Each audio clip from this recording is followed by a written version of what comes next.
Mr. Mark Carney. Mark Carney's big day, elected as Liberal leader in a landslide, now taking over as Prime Minister. I, Mark Carney, do solemnly and sincerely promise and swear. The former central banker leading the country during a trade war. Carney appointing a smaller team, 13 men and 11 women, mostly from Justin Trudeau's past cabinets, including those involved in handling Donald Trump's tariffs, all with a sharp economic focus. Protecting Canadian workers and their families in the face of unjustified foreign trade actions. And second, growing this great country by putting more money in Canadians' pockets. And he's not mincing words in his response to Trump's repeated threats to make Canada the 51st state. It's crazy. His point is crazy. That's it. For me, it's very important to see history in the making. This moment watched closely by a crowd who brought their own messages for Carney about how to deal with Trump. Be more affirmative. You know, he's a good diplomat, but, you know, he has to be more than that. We're going to stand on guard for you.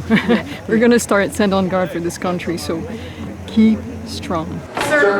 Carney doesn't hold a seat in the House of Commons and is still learning his way around Parliament Hill. I'm lost. The new Prime Minister took a wrong turn heading into his first cabinet meeting, but when he arrived, his first order of business was to kill a key policy of his predecessor. It's my honor, on behalf of my colleagues, to sign this order. Carney signing an order in council to eliminate the unpopular consumer carbon tax at the end of the month, but final rebate checks will still go out in April. This is a cabinet that's focused on action. I call it the carbon tax con job. The Conservatives suggesting this is all just an election ploy. He's going to hide the consumer carbon tax for 60 days. And if he's reelected, he'll bring it back bigger than ever with no rebate. Well, the NDP says Carney's showing his true colors. A Mark Carney government is a race to the right between Mark Carney and Pierre Poilievre, and it's a race where workers lose. Carney's cabinet includes Francois-Phillipe Champagne being promoted to finance minister, Dominic LeBlanc adding international trade to his intergovernmental affairs portfolio, and Mélanie Joly staying on as Minister of Foreign Affairs. And Ashley, Carney's new government making another move tonight. The Defence Minister Bill Blair told CBC's Power to Politics that Canada is considering scrapping all or part of a deal to buy US-made F-35 jets. The government signed a contract in 2023 to purchase 88 for $19 billion. But since this trade war started, Canadians have been calling on the government to kill the deal. Now Canada is going to be looking at other options like European suppliers. Okay, Ashley Burke in Ottawa.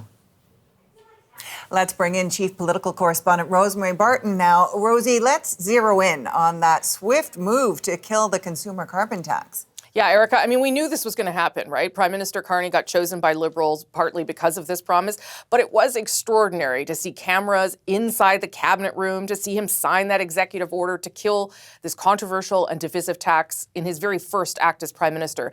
And, I should say, to commit to still giving Canadians the rebate, at least in this upcoming quarter.